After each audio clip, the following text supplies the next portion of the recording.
Hello and welcome to the Roman Rodez Podcast. I'm Roman. And I'm Rodez. Thank you for tuning in and watching this brand new episode. How you doing today, Rodez? Pretty good. I don't know which camera I should be looking into. You can look at either camera. We have two cameras set up. Or you can just look at me if you want. I know I'm ugly, but... So today we're going to be talking about... I don't know how I'd phrase it. Basically, I saw this thing online. Yeah. And this guy found a dude up in Canada who they go dumpster diving together, but where I'm used to dumpster diving, not from having done it myself, but just referring to people who jump into dumpsters to find like electronic goods and other actual things to use and sell. But these guys were looking for food particularly. Well, it's a big thing that's been going on for a while. I remember... It's for always. Oh, yeah. People hungry, can't afford food. What's going on? But now it's got a name. Freegans is a term that we use here in America. And I think there's a different term up in Canada. But basically, they'd find dumpsters near restaurants, or not restaurants. It wasn't restaurants. It'd be specifically bakeries and grocery stores because they're looking for produce and other dried goods, particularly cans if they could find them. Well, most of the time, I know with the places I've worked at, dry goods, you would usually throw them out after one day. Like, they'd still be good. Yeah. But you couldn't serve day-old pastries. Day-old bread you could. In some cases, some people prefer day-old bread or they use it for some recipes. Croutons. But, to make croutons or stuff like that. But most pastries like donuts or anything with icing, they don't keep, you don't keep them for more than a day. Yeah, because it's like people were looking for that fresh flakiness. Yeah, no, there's a difference in it. There's a difference in it, but it's like it's not bad. No. It's just not what people seem to want. It's like getting rid of fruits and vegetables that have like an oddity on them. Yeah. They're still edible. It's just they don't look perfect, so people don't want to buy them, so they have to chuck them out, and it's just huge waste. I think the guy said he was a journalist and he specialized in eating disgusting things. So he'd find like it was like pig snout or like anything else, like goat head, things that odd pieces. Yeah, things that we'd find delicious because they are. And so he like the grossest thing would be grosser than eating out of a dumpster, right? Well, after going into it, basically he said the grossest thing was all the waste. Just how much people threw out that was perfectly edible. From working in kitchens, from working at a grocery store, to waste a lot of food. It's shameful, man. With like, the whole thing you raised as a kid. There's hungry children in Africa. Eat everything. Yeah. Oh man, fast food too, especially I bet. Because I know they have a lot of stuff going on the grill before anybody orders it, so that way they could just throw it on. Yeah. But after it sits there for so long, you have to chuck it, right? Just wasteful. Even food that's just maybe too greasy or maybe extra delicious. Eggs that are a little overcooked or stuff like that. I mean, I get a lot of orders that I'll send out an order and the person will send it back and they say, they want something else. They won't even touch the food, but they'll say, "Hey, I want the egg cooked like this. I want this, or whatever. I didn't want this." Yeah. And we got to food back, and it's like, well, I can't do anything with it. I'd have to throw it out because nobody's going to eat it. Order one of those like sexy sandwiches where it's like over easy egg. Yeah. Just suck out the yolk and send it back. Like, wasn't up to snuff. And it's like, in that case, somebody touched it. And even if somebody touches it, unless they got the plague, you're probably not going to die. But somebody did make the point you never know what germs people that is true, yeah, because you don't know why something was thrown out. I mean, we're just talking about people wasting food, but there are sometimes you drop something and it lands in something disgusting. It could be, chicken blood with salmonella. It could be, just whatever on the floors, things you stepped on. And there is no real 15-second rule or however long you want to go. 10-second rule, 5-second rule, whatever. That's who came up with that? Everybody knows that the plague teleports instantaneously. But no, there's really like everything sort of has this little atmosphere around it, like a miasma, where the germs aren't just resting on the surface. They're actually sort of floating around everything. Yeah. I think with the exception of wood. I think things that are porous and absorb it, they go into. But most things that have a flat, smooth surface, or people, for example, like if you can get sick from somebody just by being near them and not directly touching them. Yeah. Because that's what they say, if you're around sick people or like nurses, they put neosporin around their nostrils so they don't breathe in. Or, if they breathe in air that's contaminated or has bacteria or germs, the neosporin will kill it before it reaches out. I was wondering about that. I figured I was thinking of something. It creates its own little burny atmosphere. It turns it into like a Venusian atmosphere on your nose.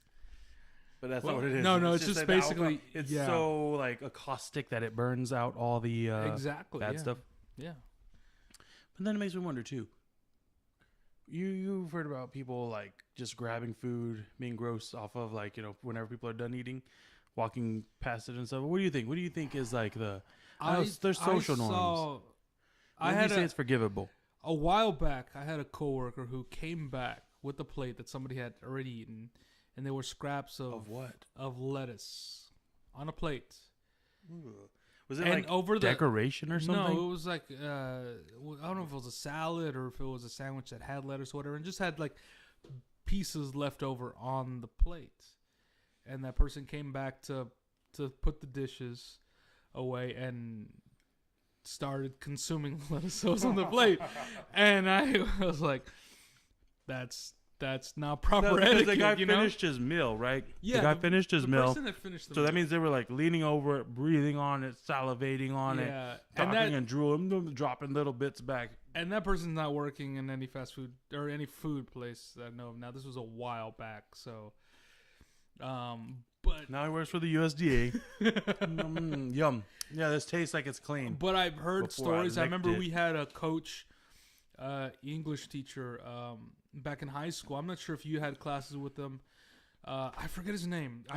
I just go with the story. But he said that he had gone with his family out to a Mexican restaurant. They had ordered the drinks. They had put their food order in. I think I heard about this. And he saw another waitress, pick up plates from a table that the patrons had already finished, and walk over to dispose of them. But then got customers. They got chips from the basket, and then scooped out the leftover refried beans and meat or whatever was on that plate and eat it. Wait, and the waiter ate it? The waiter ate it. So then the coach said, he told his wife, we're not eating here. And they said, they just told him, we have to leave. They paid for the drinks and left. But, because that's cross-contamination. You can pass germs, The waiter, the server would have gotten germs from the plates or whatever. That's possible. I mean, yeah. If they was sick, if there was something, really, if they really happened to be sick or something. But, that's just... That's not the story that I heard, which means that what did you hear? It was a different restaurant, and it must have been that this stuff happens a lot. And I believe it. That some people, after they were done eating the chips and salsa that they had served at the beginning... Oh, they moved it to another table? No, they straight up put it in with the whole batch. They poured the salsa in it. They took it to the back part, poured the chips in with a big thing of chips, a thing that keep them warm, poured in the salsa with some more stuff. I watch Kitchen Nightmares a lot, clips of Kitchen Nightmares on YouTube, and I think about how can these people really be this dumb to do this and that, and then stories like this that people we know of restaurants that you can say, that restaurant over there. God. Wasn't there one where it was they put cooked chicken with... Uncooked chicken, raw chicken is bad. Yeah, just cross-contamination like that. I remember... I heard a story of a culinary school student who actually served the professor raw shrimp in a bisque. Delicious. Ceviche, right? Not quite.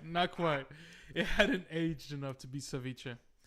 But yeah. Ironically, if you served him older shrimp in this sauce, it would have been fine. But because it was fresh, it's like freaking Occam's contamination or something. Occam's contamination. Where'd you? No, just with some stuff, if it's fresh, it's bad for you.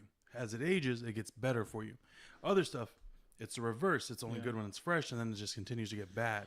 Well, I remember seeing some Travel Channel or Food Network show where some guy, maybe it was at Bizarre Foods or whatever, where they went out and there was this tribe in Africa or whatever that they would slaughter a goat or some animal and just peel the meat off savage. And eat it then and there. They'd eat it fresh before, it got beset by flies or whatever, contaminated by maggots or whatever, because if you leave fresh meat out, I mean, that's a tendency. But they would just basically slaughter the animal and eat it right then and there. And no problem. And that was old school. Yeah. That was the other thing. The guy was commenting that they have very different gut bacteria. They grew up eating that. That's all. Yeah, they could handle it. They came to America. It's not just that they could handle that tough stuff. If they came to America and ate our food, they'd probably get real sick too. Yeah. It's like whenever you switch to healthy living. Yeah. Your gut bacteria had to adjust to breaking down different fibers and yada yada. In movies, when they show people going back in time, one of the big inaccuracies is that they eat the food and don't get super sick instantaneously because the old school food, even if it wasn't for having a lot more bacteria, it would have a different type in it. Yeah. And that is what makes you sick. It's not that it's stronger. It's not that it's just that it's different. And that's what kills you. Well, I wonder, if you travel too, because isn't the whole thing, like if you go to certain countries, like don't drink the water or whatever because it's contaminated or something? I mean, it could just be a thing. Theory. You have a theory. What's the theory? There's a great business idea. It's not a theory. It's a business idea. All right. We're starting a new business. TM. Right? Or LC. Which one is it? Trademark. This is my trademark idea. TM. Don't steal it. I claim this. Okay. You heard about the raw water thing? Yes. I think we talked about this on the guy who started that is the guy who started the whole juicing stuff, but he wanted to make juicing, not like in general. He started a product where basically it was already a juice in a pouch, and it was like a Keurig, those coffee machines where I've seen that. I've seen that the machine. And the whole thing was you don't need the machine; you could just squeeze it out of a pouch. It was like what you buy your kid. Yeah. My thought, though, what's your thought? Much better. You heard of the science where sometimes people are sick. Yeah. Get bacteria from one person. They take it out of them. And they put it in the other person. Right? We're going to sell pouches of bacteria? Not pouches, man. Pills. Pills. Not pills. Okay. Pills are like pharmaceutical. It's supplements. Supplements of other people's bacteria worldwide. It's like traveling. With smaller doses, and they increase. And it eventually they would build you up. Vaccines. Yeah, but this is like more broad spectrum because that works so good with antibacterials. If you sell it as a supplement, you could. Just if you label it a supplement, then you'll be okay. You get away with so much. And I'm not just saying like I'm so smart. I'm saying the rules on supplements are so broad. I know that supplements aren't FDA. All of them are. The FDA, unlike any other thing, because it's considered a supplement and not a pill or a food. Yeah. Whereas with those things, you would have to prove that it's safe to consume. Yeah. As a supplement, whoever's FDA in charge of Food and Drug Administration. Yeah, they'd have to prove that it's dangerous. The responsibility is with them, not with you. Yeah. And it obviously it's caused a lot of issues. I know I was taking some vitamin supplements a while back, and there was a product, and they said it wasn't FDA approved. Were you taking vitamins or supplements? Because they are different things. If it had the word supplements in there, it was just a supplement because it was a vitamin mix with other stuff. But they said, somebody asked, "Is this FDA approved?" And they said the company that was selling it said, "No, it's not." Is it pending? No, it wasn't pending. No, they said because it didn't need to be FDA approved because it was all natural ingredients, and they could go through and get FDA approved just to say it was okay, but then that would make them have to charge more for the product. Yeah, that's called a lie. I believe that is what they told you. Yeah. And I believe that they were full of it. Possibly. It's just ridiculous. No, it just is. That's I'm fine with vitamins. I'm fine with supplements. I'm not fine with lying, and that seems like that's what that guy was doing. Well, he was a businessman. He had to sell his product. Yeah, so are drug dealers. Okay? Let's just write a broad spectrum forgiveness for them all. No, my idea is great, and it'll create superhumans. Okay, so what we're going to take bacteria from the tribes of everywhere, from the city folk living in just the most rancid places, and we'll find a way. Well, like the severity of like how active the bacteria is, and you'll be like on the weaker ones for a few months, few weeks for the medium ones, until you've built up enough immunity that you could take just the most rancid, like New Yorkers gut bacteria, and then we'll just be immune to everything. We're just saying we'll constantly be a subscription saying that service. You could theoretically drink a gallon of sewage water and it wouldn't harm you. It wouldn't be good for you, but you'd have to get up to that point. But there's a rat. But you could build up to that point. You wouldn't just do it with people because you do it like we would get like sewer rats in the sewers, and you find their bacterias and you put them in a pill, and it's like at the far end of it. Now, you obviously don't want to do that anyway because it's nasty. But the purpose of this is just to prevent all foodborne illnesses. Not just that, but it'd make people. Okay, there's this whole thing about what they call the gut, the second brain of the body. And basically the idea is that a lot of our mood, thought processes. Well, basically just everything's connected. I'm not going to say that everything is secondly reliant on that, but it has a big enough, it plays a big enough factor in other things that having a strong gut bacteria could lead to overall increase in health. Not like you're going to be rocking around, oh, I'm Superman. Yeah. Oh, that I just did Bizarro. You turned into Bizarro, right? Bizarro is so much more fun. Do a Bizarro movie. Guys, we're done with Superman. I'd watch it. No, just I think it would be tougher for people to get sick. It would, think about it this way too. One of the only ways to actually get rid of an allergen is to go to subatomic, like micro dosing of getting the person used to it. And then just slowly, very, very slowly, over a very long course of time under medical supervision, build it up. So maybe you don't sell these vitamins directly to people. You start like, okay, they have, if you go to rehab, the places that you go to get rehabilitation aren't necessarily in hospitals, but they do have medical staff, a lot of the extra nursing staff, and people. I don't know anything about rehab centers. I've known some people who've gone to rehab, but I've never talked to them about that. Do they, when you tell them to go, do they just say no? Well, either way, That's basically the idea, it is a great but song, it's kind of a depressing story behind it. Oh, there's a depressing story in front of it too, man. That was way worse. True, because it has an end. All right, where you go to donate places that you go to donate blood and companies, they're not under hospitals, they're their own companies. They sell the blood, so you start a company like that with good medical professionals, like a new places where a nutritionist might work, somebody with actual scientific background in that, and you just basically start making it so that like the next big thing is people building up their immune system. And so what kind of certification would you need in order to open up a place like this? Well, to be the guy to open it up, honestly, the people who open up a lot of those rehabs, clinics, and other things, they're just straight businessmen. But they just get the people who work under them to oversee. Well, same thing with the heads of the medical boards in hospitals. Very few, if any of them, have any medical certifications. They're just business people. But in order to that's a flaw in our system. Isn't it like if you open up a... What? I might be wrong. Because the only places similar I can that I've been to that I can kind of relate to is to a nutritionist. But they had nutritionist certification. They had graduated from school with that. I've never done. You saw the nutritionist. He could have a boss who owns the building. Okay, so that's how it's run. It's like you don't need an alcohol license to own a bar, but your bartenders do, and the place does. Yeah, the business, not the okay. You can have a business license. I think yeah, like a school board. You can be elected to the school board. It doesn't mean you went to school to learn. That's true.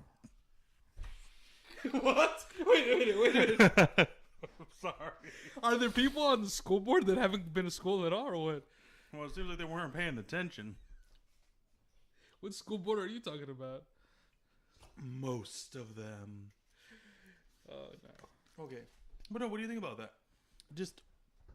Okay, because I know there are some places that, I don't know what you call them. Like, health spas. Perfect example. I get the idea, yeah. Because I'm not just saying, because you think health Sparta. I guess this way, I know people who own gyms. They do have a... Listen, no, hold on. Poor Jim. Why? One day you shall be free. Gymnasiums. Hello, Nathan. Where you go to Gyms, yeah. But they would be able to, let's say, have like a sell supplements or sell vitamins or something like that, but they wouldn't need basically, or they could sell like health food, but not need like a nutritionist because health food is just sort of like a broad. Health food is like supplemental. It's just sort of a broad spectrum thing. Yeah. I mean, what's health food? Just like vegetables and like pure stuff. It seems like it's something you would need a license for, but it's not. Also, too, difference between a nutritionist and a dietitian. Oh, that's the thing, yeah, because that's what I was looking into for study for school. You have to get a dietetics certification in order to become a dietitian. I guess you could, just call yourself a nutritionist if you know how to eat healthy. The person you saw had nothing behind them. No, well, this person that I did see did have was certified. I was mocking you. But no, there was a point though. Is that okay? That's good that you saw their certification, but how many people think to see like that and don't ask for Unfortunately, and to add to that point, so this nutritionist, you saw them at a medical office or at like just like in the mall parking lot? No, it was a build. It was like a building they were renting. Like they had their own staff. It was their own center. Doesn't always mean they're legit. That's true. But still, okay. So my point to that though is I at first thought that health spas were just things like they give you back massages. They have like a room with a mist in it. So more like a gym kind of more thing, like right? relaxing gym where there's no actual personal exertion. It's like other people are working on you. You're putting no effort into anything yourself. Or massage therapy. You can walk around. You could be pushed around in a wheelchair in some of them. Yeah. Legit story. Stone massages, which I've heard good things about, and those other massages where you get like a little glass jar, pop fire under there, use the heat suction, and it pops circles on the back. Mm-hmm. You can also get injections there. Really? Of nutrients. I actually knew this girl, now a woman. It was a few years ago. She was going to school for nursing, and as part of their training, I guess they sort of rented out, I don't know how you'd say it, or do rounds at different places. Understandably, like elder care homes, assisted living places. One of the main things, though, the big part was injections. I think those are called the clinicals, right? Clinicals, yeah, there you go. And she was doing some testing at a health spa. Okay. Testing, and one of the main things that she did there was injections of B12, the vitamin B12, and it was a lot. It was a pretty good sized needle too, apparently. And the reason they would do it is because it helps with certifiably, it boosts energy and metabolism. As not just a claim that was actually certified, but it was like a real boost. And just the idea that I was just shocked that you go to a health spa, to get your tan on and then get injected with something. I mean, that just seems incredibly invasive. Shout out to KCK. Well, I think you do have to have some kind of training in order to inject somebody with somebody, but she really did. But it was just the idea that you do it at that you could do it at that place. I mean, like you don't. Do you know what the licensing process is for like tattoo artists and piercers? You don't. Well, in order to work at a tattoo parlor, and in order to tattoo be legit, you do have to have some certification. I don't know what you go through. I had a conversation with a coworker of mine who is a tattoo artist, but but she's not a certified tattoo artist. Vegan. No. Someone else. She does like give friend tattoos. Yeah. So it's kind of like that, like a friend will say, "Can you give me a tattoo?" And she'll, sure, and she'll do it for them and they'll pay or whatever. But in order for her to, or for anybody to work at a tattoo parlor, you have to be certified and you have to go through some sort of kind of. And I know because you need to know sterilization practices, which are very super important. Like there's a clean hand, dirty hand. Basically, you can clean stuff up with one hand, but once it's cleaned, you can't touch it with that hand anymore. You have to go to the other hand, and then like that's what touches the now sterilized items. And you have to know like how to clean things and which sides to get it. And it's very complicated because basically getting a tattoo and piercing is minor surgery. I mean, considering if it's the right size needle, it's minor surgery. It's going inside your body. Yeah, but it's just the thought that like people go through these extremes for health. Which I guess the reason it seems extreme for me is because I don't care about my health too much. In case you couldn't tell, if you were eating right all the time, and if you were taking care of yourself, you wouldn't need to go to those extremes. I mean, it goes to those extremes because of how unhealthy people are. It makes me think though. These people don't just want to be healthy; they want to be super healthy. They want life extension, which is the new buzzword coming around right now. And by that I mean they are truly afraid of aging in general, even healthy aging. Certainly afraid of death and any type of ailment. But part of me wonders, how bad is that really? Because we shouldn't like aim to be sick. I mean, I think you should be comfortable that it kind of happens, but you should definitely try to avoid it at all costs. And I think, like as humankind, that's kind of what we're going towards. We put antibacterial in everything, and that caused us to have superbugs. We sterilized all our food, and now we have no gut bacteria to protect us. What do? I think if you're... There's a proper way to do it.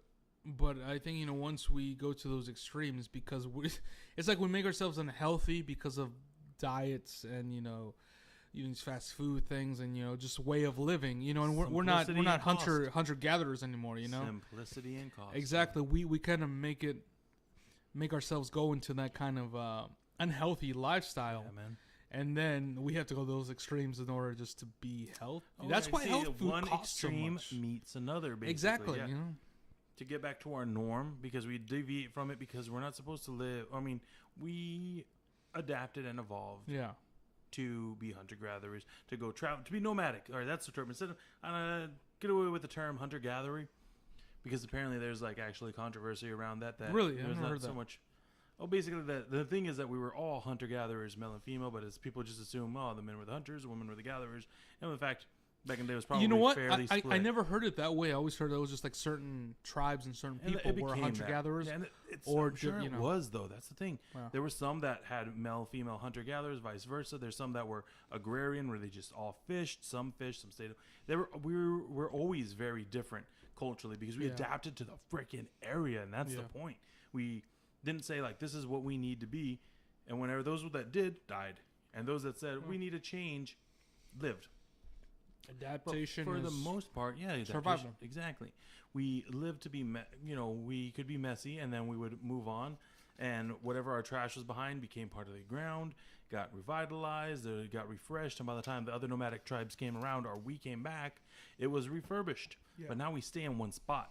And that does a lot of issues to us, I think, psychologically. Have you ever gotten the wanderlust? Do you know what I'm talking about? Yeah. Basically, the feeling that I just need to move.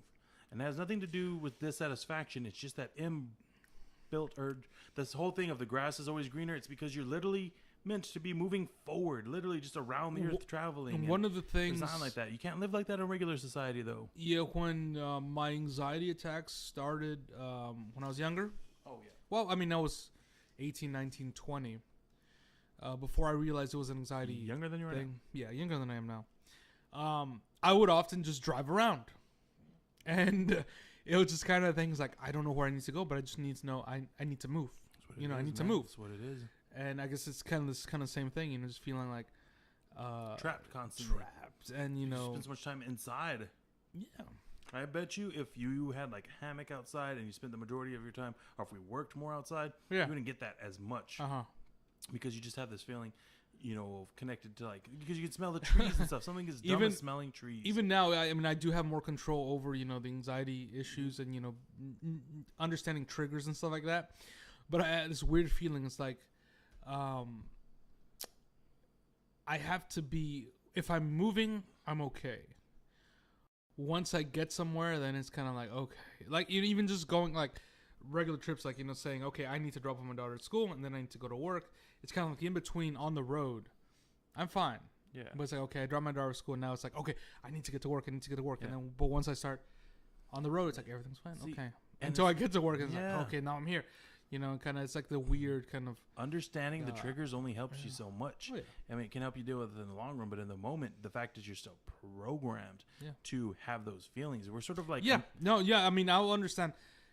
I'll start having an anxiety attack, and I'll think to myself, okay, I know why I'm having an anxiety attack, but I can't help have it. It's the same thing. It's this is an anxiety attack. I'm not really in any danger. There's no trouble. There's no issue. And it's still telling me, you're going to die. You're just okay, dying. Just grit your teeth and okay, I got to get through this. Yeah, it's we're stuck. We're sort of at this vestigial point in our... Vestigial point. Our full vestigial point. Yeah. And that we've still got a lot of instincts that are no longer suited to our environment because they're not necessary. New. Yeah, we've only been really predominantly city dwellers the last, I want to say 1,000 years, give or take. Let's say a good solid 2,000 years. Or not even predominantly, because the predominance only came in the modern, in the 20th century. Am I not mistaken that we moved predominantly? It was still farmers. There were bigger cities appearing for a long time, but the majority of the human population only started living in large cities in around the early 20s or so, or a little bit farther. Let's say 18th century, early 18th century. So it's only been a few hundred years. Really, kind of the modern age of of living. We're just on top of each other. We're not used to being it like that. It just causes tension. We are adapted to be around our family and, maybe some tribes in the distance. But just having people always near us that we don't know and we can't trust because we don't know who they are, of course that causes anxiety. I remember, I was thinking, how would people live back in the day, when like you'd have to travel somewhere and it's like, okay, by horse and buggy or by foot, mm-hmm. and it would take, a month or a long period of time and you would have no contact with people, I thought, how did people survive? I think, and now I'm thinking, maybe they were like, okay, if I worry, what good is it going to do? Mm-hmm. So kind of like, okay, they're gone. I can't talk to this person right now. I don't know how they're doing, but I have to deal with what I have to deal with here. Imagine that too. People would be dead for months at a time before you found out. Yeah. But I think it's just because the way we were adapted to our situations evolved. Being in nature, there's mm-hmm. a bit more of a stress and a calmness to it because it's our true natural environment. And the example I'll give to verify this is that there have been studies of people who were isolated for long periods of time.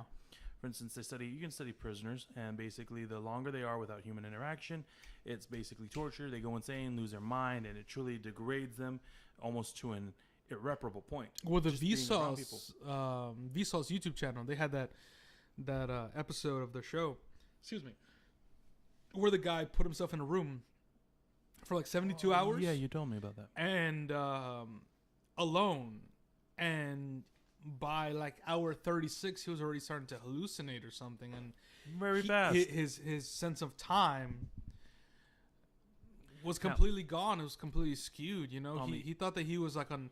He said, "Oh yeah, I probably have like an hour or two left before I leave," and he still had like 12 hours to go. The opposite end of that, though, is there's people who are in isolation in the wild. Yeah. And I don't know if it was. I know for sure it was out in the woods. I think one kind of a desertish area somewhere in Australia. I don't know about out to sea, but basically those people dealt with it a lot better. Really, they truly became, like they suffered. They got a lot of injuries. They got sick when they didn't need to because they didn't know things. But ultimately, the process is they just felt like they were more adapted to it. They said they never really felt alone. Just something about being in nature, and they were just able to actually move forward and be like, okay, this is what I need to do. This is what I need to do. Because there was constantly an issue in front of them. And instead of it being panicking, it's okay. I'm cold. I need to get warm. I'm hungry. I need to get food.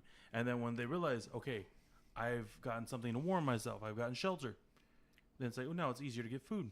And once you get food, basically because your problems, even though they were right in front of you, had instant solutions. Well, because you strip it down to kind of a linear way of thinking, 100%. Right? It wasn't even linear. It was almost like on point. Yeah. It was literally just problem, solution. That's it. That's one thing that I don't know where I picked this up. If I read in a book, saw it on some website, or just instinctively, I go about my parenting skills, showing my daughter, okay, like when there's a problem, okay, we have to do this, and then this, and then this, and then this, very linearly, Yeah. So she kind of sees, okay, there's steps to it, and not because I wasn't raised that way. To just maybe it was a simple thing, personal adaptation, possibly how you wish you had been shown. Yeah, maybe, and then just to show her, hey, okay, like even when it's not really necessary to explain. Like, if we get home, I say, okay, we're going to do this. We have to do this, this, and this, and this. Yep. And then kind of leading up, okay, we're home after school. We're home. We have to do this before we go to sleep. And sleep is the end, you know? That also just seems like that might be really just well suited to your daughter, because I know she's got, like, hyper energy. I don't know what the term I'm trying to say. I was going to say hypoallergenic. She's hyperallergenic. Yeah, all right. I haven't had an allergic reaction to her since so far. So. And it just would be really good structure. There's the thing about structure in kids. Yes. It's really good for them. But that's the thing, too. I mean, she's a very energetic child. And I think it keeps it in balance, because I've seen some children. And I know I kind of, for a while, I was like this when I was a child, where, like, I would have energy, but there was, like, nothing. Nowhere for her to go? Yeah. And then, it goes to, sitting down in front of the TV for hours, or I would read books for hours, which I think books are better than watching TV. But doing something kind of like, I don't want to say I'm going to put quotes, pointless or unproductive. And I see a lot of kids now, especially, we have, the tablets, we have all these apps, these phones, Netflix on whatever, you can watch whatever, and kind of you have a lot of like, I would say not downtime, but just inactive activity. I think it kind of, you kind of agreement. A lot of kids, they have energy to do stuff. We all have natural energy to do stuff. And I think as adults, sometimes, we have too much to do, and we overexert ourselves, and we waste up our energy faster. Kids, sometimes they have a whole bunch of energy, but they don't have enough to do. I was going to say, and then it kind of builds up, and I see this in some, to go along with your point, because working at a grocery store, you see kids freak out, truly go insane. It's the freak out. It builds up until a point where they don't, they come to a disagreement and it explodes, and they just have to let it out. But I've seen some of these kids, they get handed a phone, silence. Now it seems a bit scary, but here's my point. I think we're sort of, like I said, we're sort of at this vestigial point where we're sort of deciding what's beneficial and what's not. Now you see that as a waste of time, as inactivity, but they're clearly engaged, because if they weren't, they'd be making a lot of noise. But it's what is the engagement? Now, here's the thing. This really comes to us considering, where are we going as a culture and a species? Going to Wall-E, man. We're going to be going. That's what I'm saying. But how much is that? Is it Wall-E, or are we going to the Matrix? Which is the thing about, really, if Wall-E kept going on, it would be, because think about it, the whole thing with Wall-E was that basically people wanted to be more and more comfortable and do less and less, so eventually they laid back in their seats. And they had robots to do everything for them, And that's exactly the same premise of the Matrix farther down the road. They didn't even have to talk or move. They were truly just inactive globs. Their mind was doing all the interaction. It was like living life without no effort, without any effort. Exactly. I mean, if you even think about it, the machine that released Neo from his was kind of looked like some of those floating machines in Wall-E. It was just this idea of, you're just basically as the hyper level of inactivity. You got your tubes feeding you, cleaning you, you're in a tub, you have no real physical movement. Everything's done in your head. And what do you do in your head? All the stuff you would have done if you were like awake. But my point being, though, is we're sort of deciding now. It's like we talk about, like, these are the good traits and the things you want to know. Like, you should know how to build all your, chop your own wood, build your own fire. Because what if the situation comes up where you no longer have, the easy way to rely on? But the progress that we're making, it's seeming less and less unlikely that you'll be in a situation where that's a necessity. More and more likely, it seems like, well, what if you damage your fingers learning to chop wood and you can't type on a keyboard, and every job requires you to have fingers or interact with the computer? Because to be fair, with a lot of jobs now, the keyboards, they're going to be gone. Honestly, you're going to see, I think, just general grammar and spelling and reading is going to kind of, I think, go... They're not going to go totally away, but it's definitely going to lose importance. What's the era of the text message? Sending emojis. Have you seen it? That's a new thing now. They're basically, you sort of talk into your phone, and it turns into an emoji that talks for you. Yeah. I mean, think about I think I'm curious to see the take that the movie, was it the Fahrenheit for the number of the burning point of paper is going to take. Because while that was seen, the newest one, the reboot, back then it was talking about, censorship. And I'm sure that's what this movie will talk about too. But really what it's coming down, we're seeing that, books being destroyed, and they're not being books in the future because we're getting rid of them and really getting rid of reading in general. And here's the scary thought to think there's no more physical books, but we still read. Everything's digital copies. How easy is it to send out an edit to change like history on the fly? 1984 style. 1984 style. Yeah, the digital copies are always being constantly updated. Only the physical copies exist. But whereas they made it we're dystopian and we didn't want this. We're coming into a place where this is sort of what we asked for. We signed the terms of service agreement, and it's like we're going to know everything about you. We want to know where you're at, where you're going, who you talk to. But you got to play this cool little game.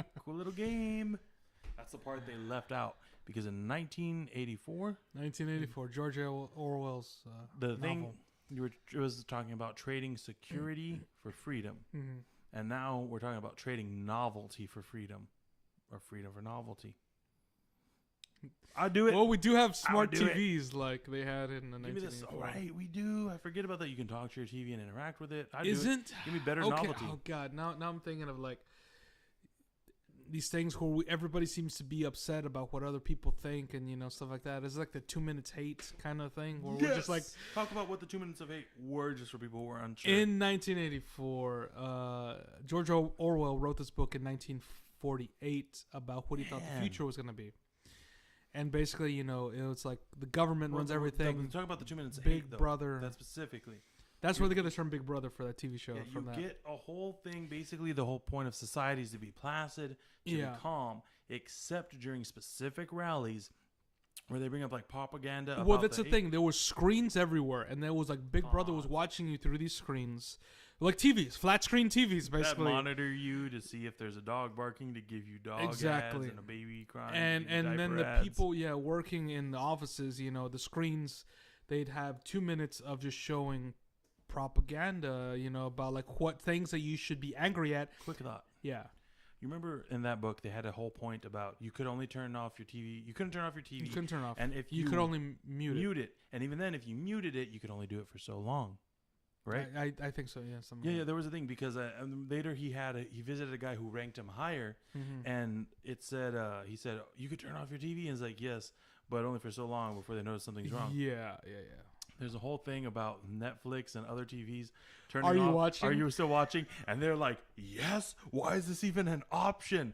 And it's like George, he couldn't have predicted that. Of like instead of George like Orwell. you can't turn off your TV, you could only mute them. Yeah. Instead of saying like, why does my TV turn itself off? Why can't it be on forever? Well, how many people do you hear? I thought it was so weird that I don't remember who it was. I know it's a family member, a distant family member. Said, "Oh yeah, I have to have the TV on at night so I can sleep." So many people I know like that, man. So many. How does that work? I prefer like in the dark and silence. Like dead. And the like cold. Just, He's like you're dead, yeah. I just want to be dead. Cold, dark silence. I'm That's the best. I'm It's the best some sleep of dead my life. practice in now. I'm not gonna come back as a zombie or a ghost. I'm gonna die. You're gonna try and Ouija board me. Don't, because you're not gonna prove nothing. I'll be dead. I was like, I'm gonna hear like, Robert, we miss you so much. Come speak to us. And I'm like, I practice for this. No. So they're like, why are you always late? I'm practicing to be dead. Whenever you call me, I will come back. But nowadays, I think I'm guilty of this. At work, I'll just What do you do? I'm a cook. But what I do at work while I'm cooking. Cook. Yeah. What do you do that you're guilty of? I'll instead of listening to music, I'll play YouTube videos and I'll listen to them. Usually conversations and stuff. I went from listening to music to listening to podcasts to listening to just YouTube videos. Stuff where people are talking. What can you tell us your latest? The late stuff like Hot Ones, the show, where it's more of a visual thing because they're eating chicken wing stuff. But I like to listen to just them talking. Shows like Collider, the movie talk, stuff like that. Where people are talking, engaging in something. Like a podcast. Yeah, but kind of like a podcast, but on video. But it's like I have to have that on, like this. I'll probably listen to this at work. You have to have it on, otherwise you can't do your job. It feels like it kind of, in a weird way, numbs me, so I can do my job. Sadness. But then like I have this moments where I'll stop listening to and have to do something else, and it's kind of like, hello, darkness, my old friend. No, it's kind of like my mind kind of like snaps back, and it's like, okay, it's this weird thing. I don't really know how to describe it, but it's like I have to have it on just as a comfort blanket. It has to do with the white noise, I think. The white noise stuff. It's something about it distracts you from the things. I need to stay awake. I don't need it to go to sleep, but I need to stay awake. I need just to interaction, kind of like if you're bringing because I work back in the kitchen, and most of the time I'm back in the kitchen by myself. It's small kitchen, so I run it by myself. And it's kind of like so when front of house staff will come back to wash dishes or get this or that, then I'll take out my earbuds and start talking to them. And it's like I just need to hear stuff, hear human. I remember voices. We did a short. Yeah. Did you ever finish editing that? We're still editing. There was some technical difficulties that we have to clean out. There was no technical difficulties. There was. You'll see. But we waited at his job for quite a few hours. And I was noticing. I was looking around. I was thinking, man, these guys are not talking to you nearly as much. It was an appropriate work amount, but I was like, he's just right there. The front Go of house say staff. hi. The front of house staff, and it's like, and you're right. Yeah, I saw one every time they went back there, and he had a lively discussion, and it felt good and real. It's like But we part of have me was like, yeah. I should be talking to my friend more. Oh man, you stood up for me. No, I didn't say anything, but I was You didn't thinking say it. it. You I was were definitely thinking- giving them the ojo. That's why all the orders were wrong that day. Oh yeah, no, but it's like that. It's kind of like those moments when we can have a conversation. We have like a super concentrated conversation, and I notice more when we're just like talking about fluff. It's like, oh, we don't need to be talking like this, talking about this. Like what's important to talk about. Speaking of fluff, if you have cotton in a pill bottle, you should take it out because it'll draw in moisture, which could damage the pills. Why is the cotton in the pill bottle? It's actually to keep it from shaking around too much, and if it shake, it can wear out the protective coating or cause it to like become tablets dust. can Keeps them stable. Cool. Instead of making like smaller pills, the reason they don't make smaller pill bottles is because then it would be hard to get your fingers in there. Though, however, you're saying white noise seems to become an addiction to us, and it seems like entertainment in general has become a white noise to the masses, distracting us from our true values and understanding where we're going in the future. I think we could use more silence. Like, I mean, I think we brought it up in one of the early podcasts about the deprivation tanks and how we were kind of looking forward to trying one out, to kind of like just as like a cleanse, or I don't know, like just a mental cleanse, just to get away from people. Yeah, just get away. And get away. Sometimes, it's funny because like sometimes I feel like what's that the Clerks, in the movie Clerks, where Randall says, I hate people but I love social gatherings or something. Yeah, kind of the whole thing. Yeah, where it's like, the one-on-one. Mm-hmm. Sometimes you're like, I can't stand the one-on-one interactions, but I need to be around people just to kind of like I really feel like comfortable at work. I like being. It depends on the type of social gathering too. Yeah. Like I like most churches. Restaurants have a nice vibe. Bars at certain times of the day. Walking around the street sometimes. A lot of times walking around the street, really. But like in the tight part of a city. Mm-hmm. Like we're around where you work. That's some good walking area. Oh, yeah, it feels like I like area, being around people. But I don't want to talk to them. I don't want them to talk to me. Don't look at me.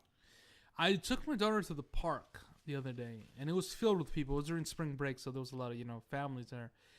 It was this weird kind of thing. It's like, it was like we'd have like these almost interactions or conversations with other people, like all these kids would jump on like a merry-go-round. So the parents are like standing around, and our parents would just kind of like look at each other. We'd look at each other and be like, oh yeah, we're responsible parents. We're watching our kids, kind of thing.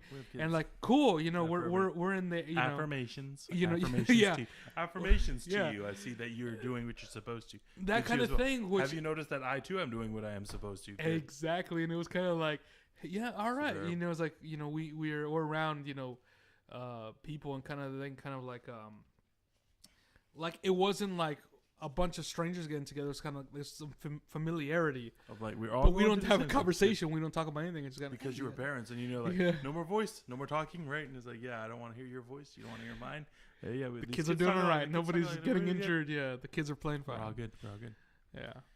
Somebody's just waiting though. Like one guy's watching real intense. Like, man, I can't wait till when my kid gets hurt so I can show him how much a better parent I am than them. Would fall off. I brought Neosporin. I bet none of them did. They probably just brought bandages. It's just gonna get caught up in the wound and coagulate. Bad parents. And I also, kind of see the kind of interaction when sometimes I have to park in a parking garage to go to work, and there's an elevator to go up and down. That was a weird sentence. An elevator to go up and down. It wasn't though, but you found it amusing, and that made me happy. No, I mean there's stairs to go elevator up. It's a 9th floor. Down, up and down. It's a 9th floor building. But in the elevator, it's kind of like this. The people there, it's kind of like they're your elevator friends. Elevator friends. For the few minutes that you're going. Either up or down in the elevator. How slow is this elevator that you're in there for minutes and 9 floors? It is a pretty slow elevator, yeah. That's right. I noticed one day, I don't know what we were doing in San Antonio, probably just missing around, but we went to a bunch of different buildings, we stood in a bunch of different elevators, And for some reason, the parking complex elevators were just the slowest things in the world. Yeah, they're not like super slow where it bothers you, but they're just slow enough. You're like kind of like it's that point. Well, considering how few the floors are, and considering everything's reinforced, you would think it would have like just special designs to make you be able to just drop me down. I want a moment, give me a few seconds of gravity-ness, and then like I'm there at the ground floor. It's forever. You know what? I love hospital elevators. They're also always the one that seem to be like, really well maintenance. Yeah, and two, they're always kind of exciting. Yeah. Part of you is always wondering, is somebody with a wheelchair coming in? Is somebody in a gurney coming in? Is there going to be a body in here? What's going to go on next? I went to this one next to the Riverwalk Hospital, and it was super old school. It had like those real old metal plates on the buttons with like extra designs around the edge, and a bunch of buttons that didn't work. In fact, to get to my grandmother's hospital room, you had to take the elevator up a certain amount of floors, then you could take it up a few steps, at which point I think you had to take it up 2 extra floors on the stairs, and then the stairs went out, so you had to get back on the elevator, but you had to get on a different elevator set because they only went up so far, and apparently they built a new elevator on top. I was like, this is ridiculous. Wait, they built an elevator on top of an elevator? Well, like in the same elevator shaft? Well, in general, I guess elevators are kind of designed that way. Like they don't go 100. They're not supposed to go all the way up. There's some that'll take you up, like each one will take you up like maybe 10 stories, and then you go to a different one, because the idea is if somebody orders an elevator on that floor, it would just take a ridiculously a long time. That's interesting. Yeah, I mean, it makes sense though if you think about it. Like you don't want, if there's a 20-story building, instead of having a one elevator that is set to go up, 20 stories, you have an elevator bank. Yeah. Okay. Of like 4 or 5 elevators. Yeah. And one they each go up. Yeah, I get it. Good, because I don't. I think I get it. My point is, it wasn't designed this way. It was just old, damaged, and poorly designed. Okay. You know which elevators are the best? The ones where the door opens up behind you. They always make you feel dumb. Yeah. Oh, have you ever been in those elevators that they are made to handle cars? And they're just like way too big. Like it's I've like a never room. been in an elevator. Yeah, it's like I guess a service elevator is what it's called. I've been in service elevators, but not service elevators big enough to hold a car. No cars now. What is it? Not the Tesla. That little one that's like a ball, a little golf ball looking one. You know what I mean? It's a super tiny car. It's like smaller than a Beetle.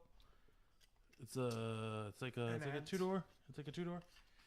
Man, it's not even an ant. It's like a gnat. It's got 2 doors. A roly-poly? It looks like a roly-poly. You think I'm messing with you? It looks like a roly-poly. Oh, yeah, I know those cars. Yeah, I don't know what they're called, though. Yeah, me neither. But you see them around a lot more in San Antonio. Yeah. Going back to the point. What we're talking about? Elevator food adaptations. Yes. Where we're choosing to go. We're choosing, do we want to go? A lot of people, they give nostalgia to the old days. Of like back when, you could just take a horse and take it out on the range. You grew your own food. You depended on yourself until you broke your leg, in which case you were going to die in about 3-4 weeks. How long does it take to get blood poisoning and get you? That's a nasty way to go, too. Oh. Blood poisoning, if you're not familiar with it, basically your blood sort of, because of the lack of circulation, builds up and it causes its own toxicity from not getting purified. It's basically like what liver damage would do to your liver in different limbs. And it causes blockages. It gets thickness. It coagulates, right? And a lot of times, too, there's bone marrow fragments. And a bone marrow, different than bone, can cause a lot of other issues because it's like your body almost doesn't recognize it. So pretty much wherever it goes, it gets sick. Everything. There's a movie, 1,000 Ways to Die in the West. That's 100% true. That was an understatement. It was really bad back in the day. Don't go back there. But we're also at this point where we're feeling a weird loss of self as we move forward into a society that doesn't value the same things we were raised to value. Things like toughness and self-reliance. It's like grit, as we would call it. It's like now you don't want things to grit. You want things smooth, And it almost seems like, I think, especially as an American, we're raised to be individualists, but at the same time, we're raised to share. And it seems like as we're moving forward into society, we're reaching this weird sort of borderless, not just like, I don't just mean like physical borders. I mean, like the whole thing about sharing ideas, that I could be talking to a person, in my living room on my computer who's on the other side of the planet, barely speaks my language, if at all, and in some cases won't have to speak it at all because of the tech good. And we can have like this free exchange of ideas, which doesn't seem like that big of a deal. But when you realize ideas form who you are. Who you are forms the culture around you. The culture around you forms a society around you, and that is a big deal. It's weird. It's very weird. The world is very weird. And this is a weird point. Yeah, I see that. You know, I feel like we're on the brink of. And America has always felt kind of like that because while there might be governments that are younger than America, America as a whole situation really is. Whereas there's governments that are only like 25 years old, that culture has existed and the people in it for thousands, if not millions of years. The thing with America is a mixing of cultures. There's the whole thing that we got slammed together and nobody really has their own back culture. You know, there's nobody who's alive today who really lives like their Native American ancestors back in the day. No Irishmen who live like their Irishmen did. Even in the country currently, you know, they don't have the same ties of loyalty. The British, the Germans, all who live around us, you know, the Mexicans, Asians, every race around us, they are no longer tied to their cultural roots. They've formed this whole new thing. And the thing about losing your roots is you search for something new, and we're creating something new. Yeah. Hopefully it's great. Hopefully what we gave up is worth what we're receiving in the future. I think it will be. I hope so. I like to be optimistic. I think we're going to get future robots, and it's going to be super nice and cool. Hopefully it is super nice and cool, and hopefully everybody respects one another. Hopefully it's a utopia, and you don't need to respect people because we are all one hive mind, destroying other civilizations that don't fall on. I'm just joking about that part. But, all right. Hive mind. I think it'll be good. Yeah. Possibly. Good food. I'm pretty sure there'll be some cool food. Was it Bill Gates and another dude are calling the lab-grown meat to be the food of the future? I could see that. I honestly do. Not even the taste, just the fact if it's cheaper, yeah. 100% if it's cheaper. And I think because these guys want it to be cheaper, it will be. We already eat pink slime, and it's delicious. Throw that on some crackers. I'll eat it raw. All right.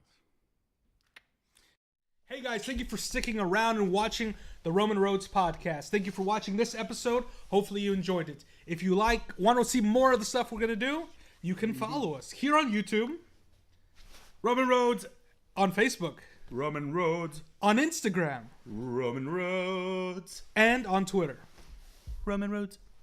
Yeah. ROMAN for Roman, RODEZ for Rose. What was that? RODEZ. What was that? RODEZ. It's confusing and whatever, but not that confusing. Yeah. But it is. It's the easier way to spell roads. It is. That makes sense. It's phonetically correct. Exactly. There's no silent letters. There's no H's. There's no. You're not going to worry about no connifes, connifs. Or conniptions. Oh, exactly.